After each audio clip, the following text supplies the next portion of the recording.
Okay, this one I very much wanted to read in New York because I won't single him out, but the lovely human being who's one of my favorite people I've ever met, who this story is about, is with us tonight.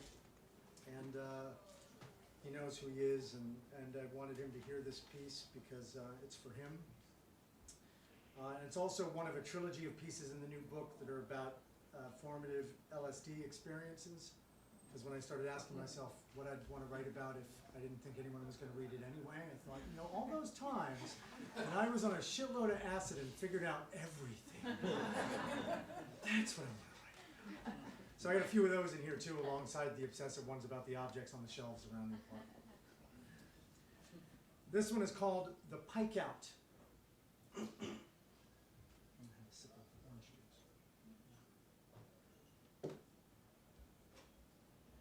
In the summer of 1998, my brother John and I thumbed a ride to Prague, where we fell in with a large international group of travelers who were pulling a long stay at a cheap hostel there. After a few days, John decided to continue on to Poland, and I decided I was going to hang out a little bit longer before heading back to Paris, where I was meeting up with some other friends. But what neither of us remembered was that my passport was in John's bag. And when he left, I wound up getting stuck in Prague for several more weeks trying to resolve my status. John said he had put my passport in the mail, addressed to the hostel, but as the days went by, it gradually became more obvious that it would never arrive. Luckily, the place we were staying served up 25-cent beers, and every fifth one was free if you brought back your empty bottles. They also charged by the bed rather than the person, so if someone was willing to share a mattress with you, you could stay a night for free. And needless to say, many of us became very close. It turned out not to be such a bad place to get stuck for the summer. Among the people I met that summer were friends I would know for years, people I would travel the world with, and a girl I would go on to almost marry. Each of those people deserves their own story, and that time in Prague might even get its own whole book someday. But for now, the relationship I want to talk about is the one I formed with Pike. His name wasn't really Pike, but it was one of those summers when a bunch of people bonded and gave each other nicknames. He had mentioned that he was from New Jersey, and someone asked, which exit? Citing the theory that everyone in New Jersey lived somewhere on the turnpike. So we jokingly referred to him as Turnpike, and then a few minutes later it came up that he was a fan of the band Fish. Someone else joked that a pike was a type of fish, and from that point on I thought of him and still think of him as Pike. We hit it off quickly, and he seemed to gravitate toward the people I was hanging around with, so a handful of us fell into a little tribe. The people who inhabited the hostel were always taking turns organizing various types of small group excursions, off to a bar on the other side of the city, off to perform for spare change on the Charles Bridge, a ride on the funicular up the hill to Petrin Tower, a visit to the cathedral where Mozart got married, or to the opera house where Don Giovanni had first been performed. Of course, those of us who've been there for a few weeks have checked those things off the list already, and we're now mostly just sitting around at the hostel socializing and drinking beer. One night, we found ourselves gathered in a small group. It was me, Pike, the girl I'd been seeing, a girl Pike was hanging out with, and a mutual friend I'm going to call Kevin. Kevin had met a guy in a local bar who offered to sell him some acid, and he proposed that we all embark on our own special kind of travel excursion. We all agreed, and we put in an order for a generous number of hits. Then, when some of the other travelers began to turn in and the crowd in front of the hostel thinned down, the five of us snuck around the corner to the paved lot along the back side of the building, where the patrons and employees of the hostel would gather to play soccer in the afternoon. At night, there was nobody out there. So we sat on the ground, dropped our doses, and hung out talking while we waited for the stuff to hit. I don't remember it coming on gently. In fact, the next thing I do recall is that pretty early on in the trip, Pike and I were already getting confrontational with the boundaries of physical reality. One of us assaulted a trash can, and then at least one of us started crawling around the crumbly edge of the paved surface trying to eat the asphalt and concrete. You know, because in theory we're made up of the same stuff as everything else in the universe, so we should be able to merge with any other substance we want as long as we approach it right, man. Later we would both remember ourselves being the one who tried to eat the pavement, so maybe we were kind of merging with each other to some extent at that moment as well. Shortly after we gave up on ingesting the parking lot, Pike started to go a little aggro, making references to violence and stuff. I could tell that it freaked out some of the other trippers who started wandering off to do their own thing, but somehow I followed it. I felt where he was at. The pavement eating thing had sort of started out lighthearted, but it had also posed limits against which we deeply wanted to rebel. Why were there things in the universe that we couldn't eat?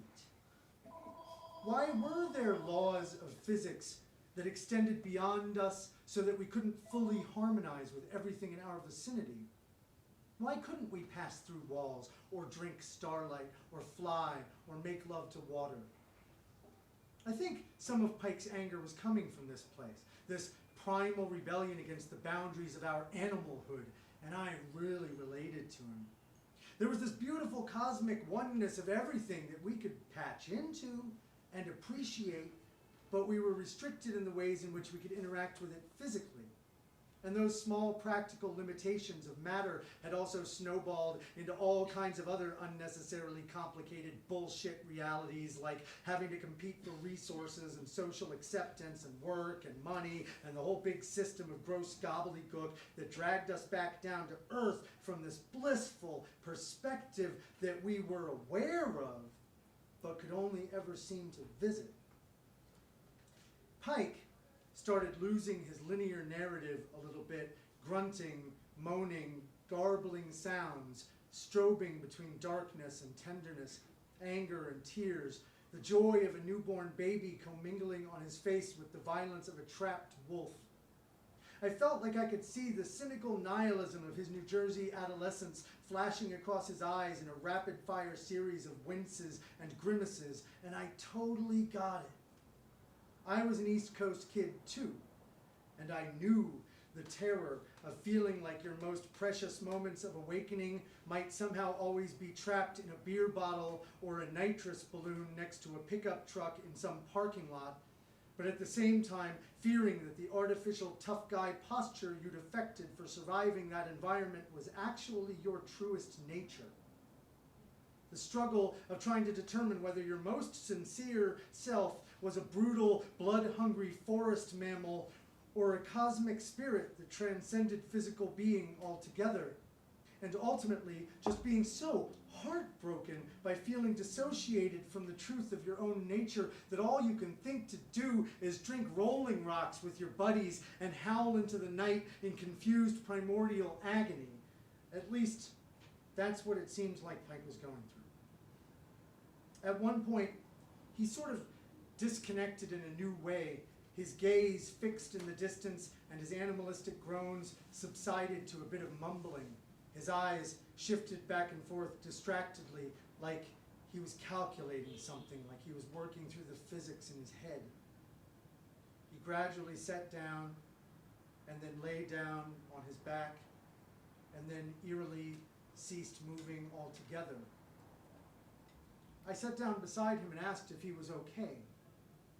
He looked straight up at the sky and said in a perfectly calm voice, "I think I am going to stop." I asked what he meant, but I knew before he started trying to explain it, he was going to stop functioning. He was deciding to stop inhaling oxygen and stop injecting it into his blood, stop pumping blood, stop moving his cells around, stop actively inhabiting his system. I felt like I understood exactly what he was proposing, and I thought if he did it, that he might just disappear before my eyes. That without actively magnetizing the busy bustle of all his atoms and molecules, he could simply disperse and vanish from my plane of existence. But at the same time, I also wondered if maybe he would just physically die and leave me in a parking lot in Prague with a corpse waiting for the pigs to show up. Kevin was there again, and he was starting to freak out, suggesting that we should call a doctor or something. I had to sternly warn Kevin against this. I knew that Pike could be retrieved from where he was at conceptually, but I could not vouch for what might happen to any of us if we got tangled up in the darkness of cops and ambulances dragging us off in different directions, all speaking Czech to us in the middle of the night, some of us not even having passports.